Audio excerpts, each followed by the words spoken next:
I'm Latavia. I'm 24 years old. I'm a content creator. I love fashion. I love Jesus, and I love doing his will. I love inspiring, encouraging people, and really leading people to him. Welcome everybody. Y'all, I'm so excited, but I'm also nervous as well. I don't know where this is gonna go, but we just flowing with the Holy Spirit. But welcome to the Refine Her channel. Yes, the Refine Her channel. You can call it a podcast, you could call it a talk show, you can call it a conversation pit, whatever. I don't know. Whatever you want to call it, that's what it's going to be. But I just want you to know that this YouTube is all about refining her. Now, I can't do what God do. I'm not trying to take the place of God, but whoever is watching this to be in a headspace of putting in effort and wanting to become new, wanting to be transformed by God, and just really allowing him to have his way with you. That's all I want it to be when it comes to you watching these videos. Again, I'm not trying to take the place of God, because only he could take you through the refining process, but to determine you wanting to be refined and wanting and allowing God to refine you, that choice is completely up to you. That's why this channel is called Refine Her. It is all about unlearning, letting go, releasing, and becoming who God has predestined you to be. That's it.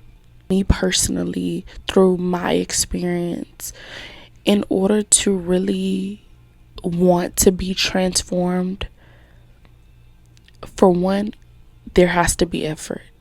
God needs your yes. And on top of that, I truly believe the people that you surround yourself with is one of the most important parts.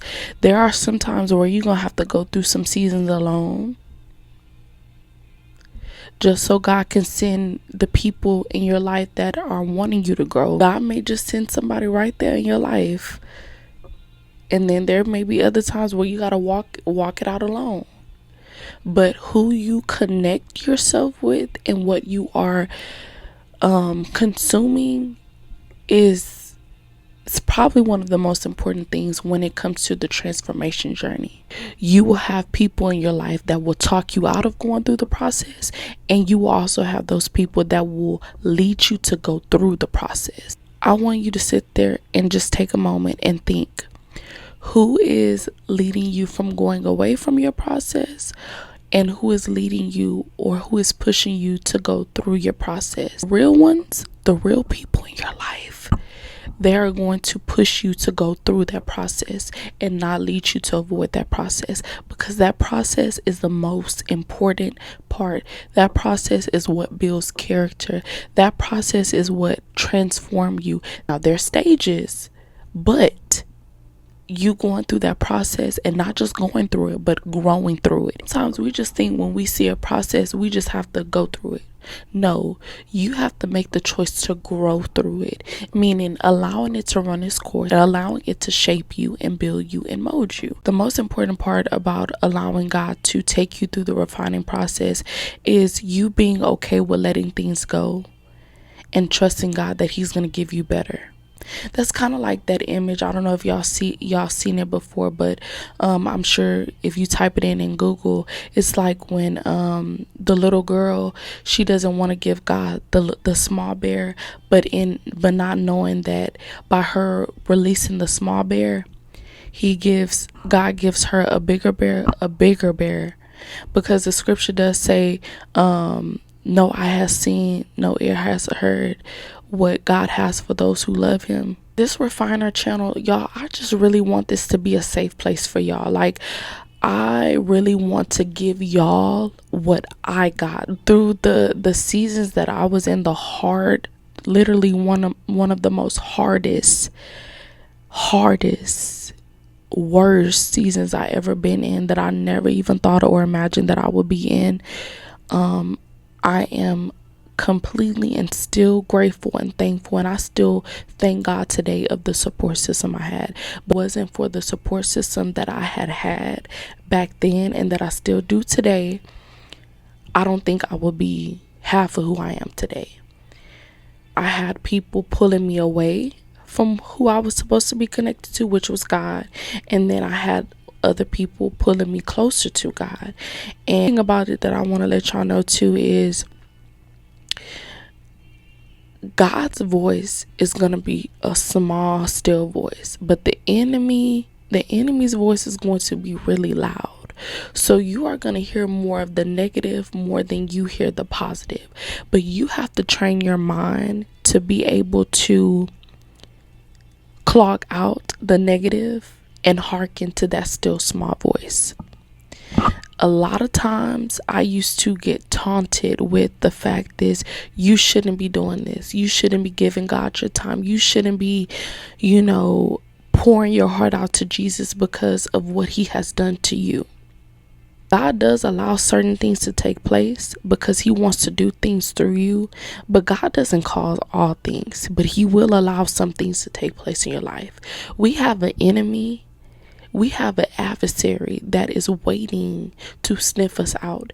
His tactics is to steal, kill, and destroy.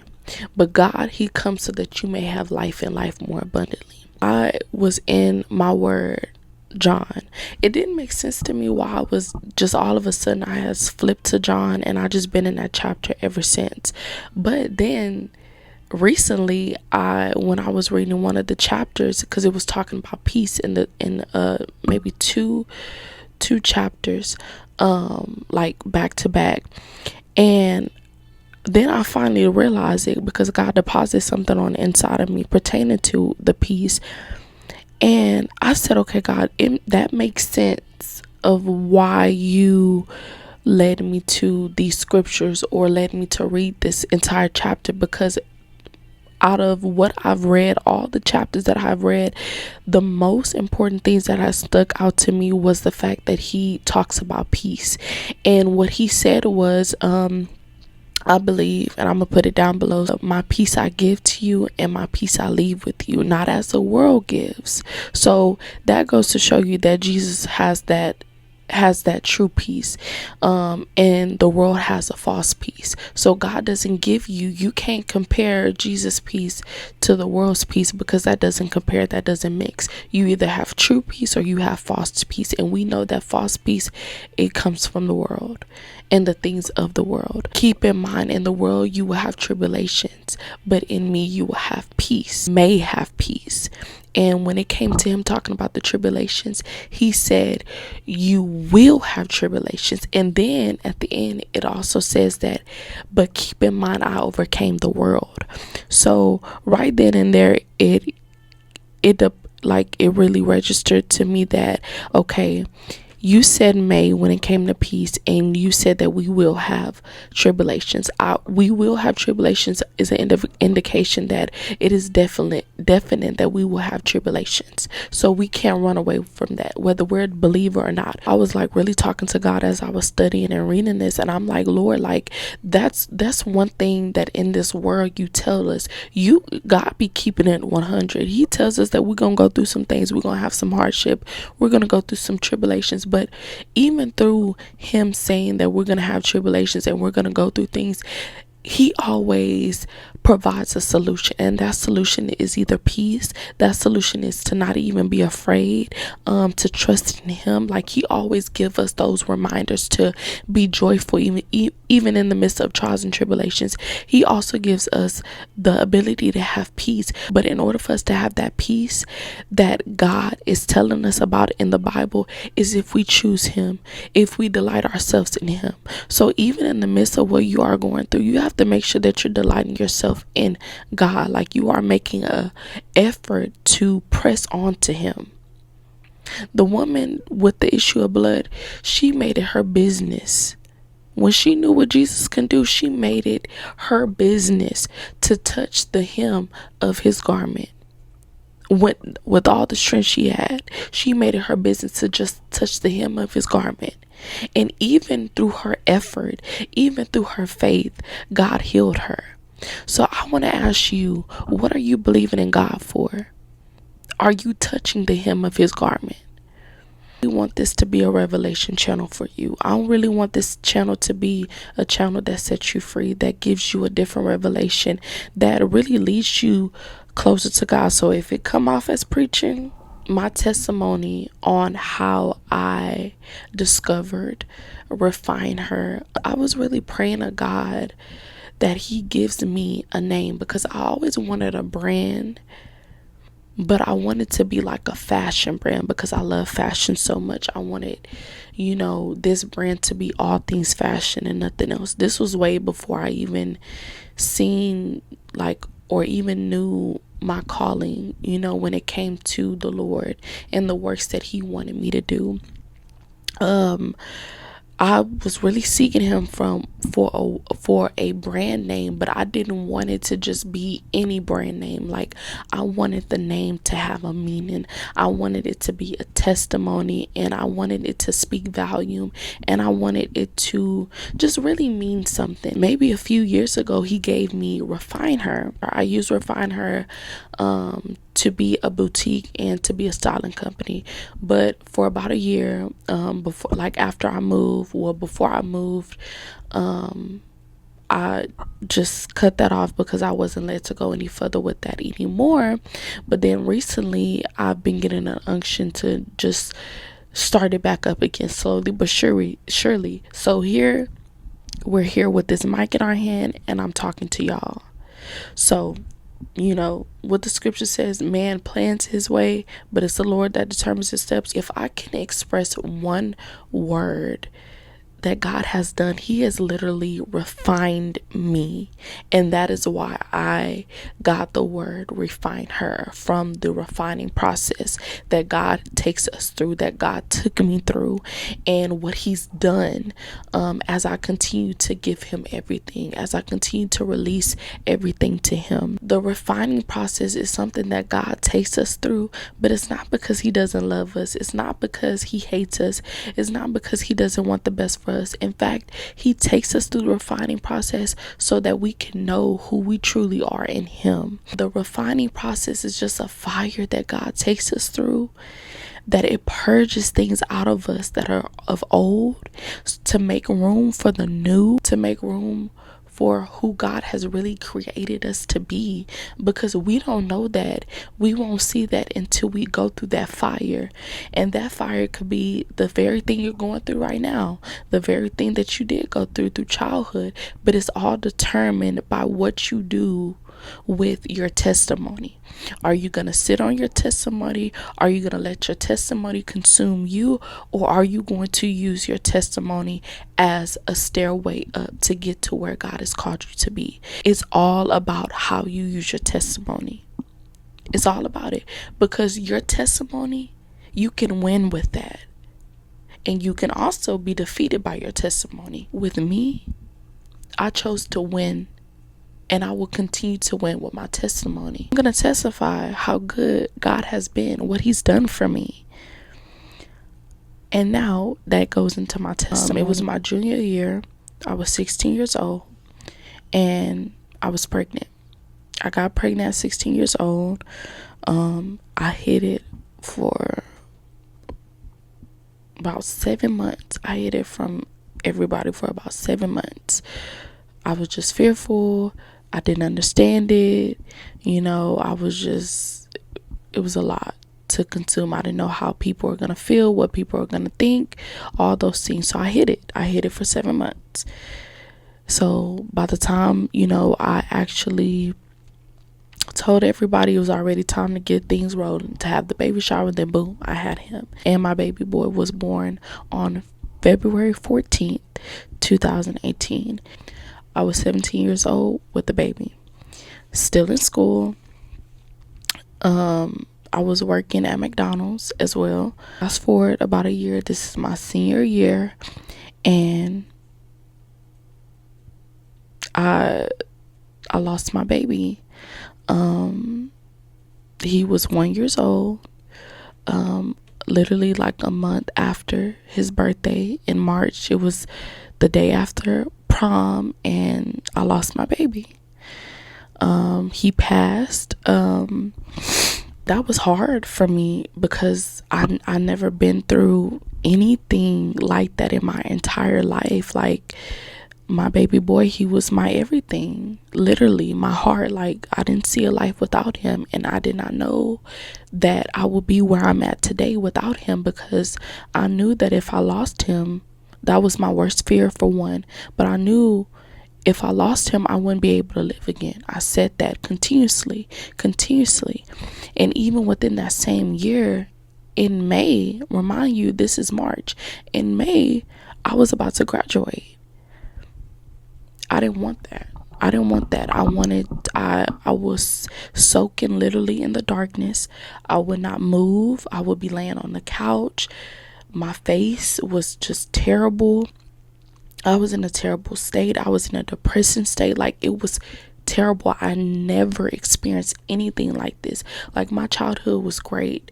I was loved, everything. But the moment when I experienced that, I wouldn't wish that on anybody. That is literally the worst pain. And I always tell people that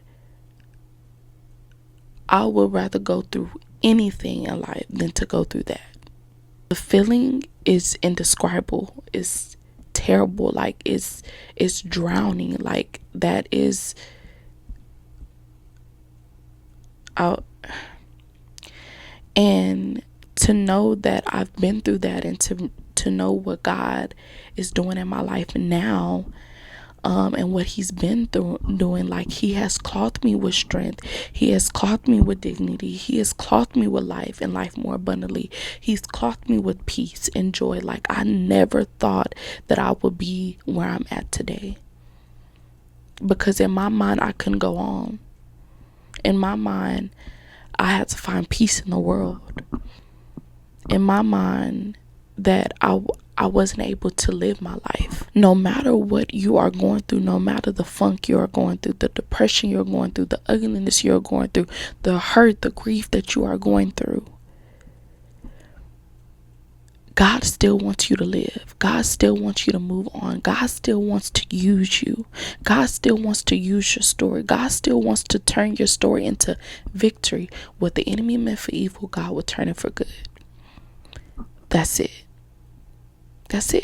For years, I started doing all types of stuff. I started modeling, and it was the revealing type of modeling. Like, I was really trying to find myself.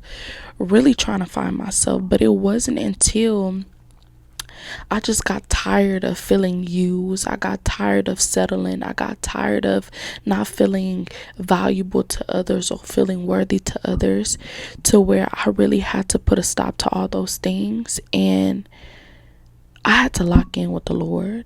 I said, enough is enough. I can't take this. There's more for me. Like, at that point, I was done. I wanted more for my life. I wanted to see God's goodness. And I'm currently 24 years old. I have experienced God's goodness in the span of these years.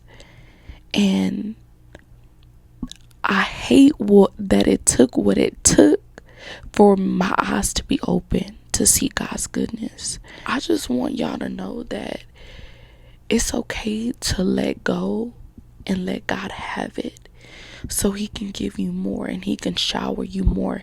It is okay to move on from where you are now, but you have to make the choice. You have to surrender to God, and you have to trust him with what you give him, because he's going to multiply it and give you better, give you more, give you greater.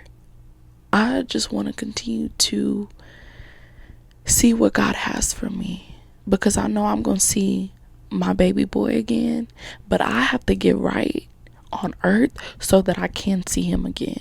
And that's all my focus is.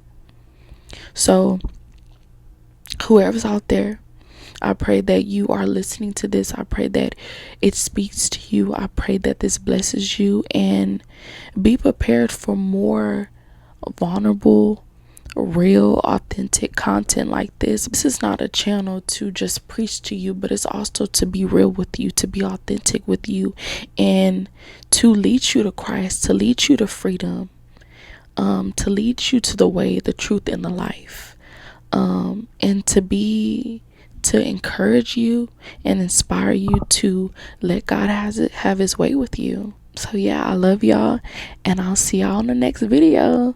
Bye.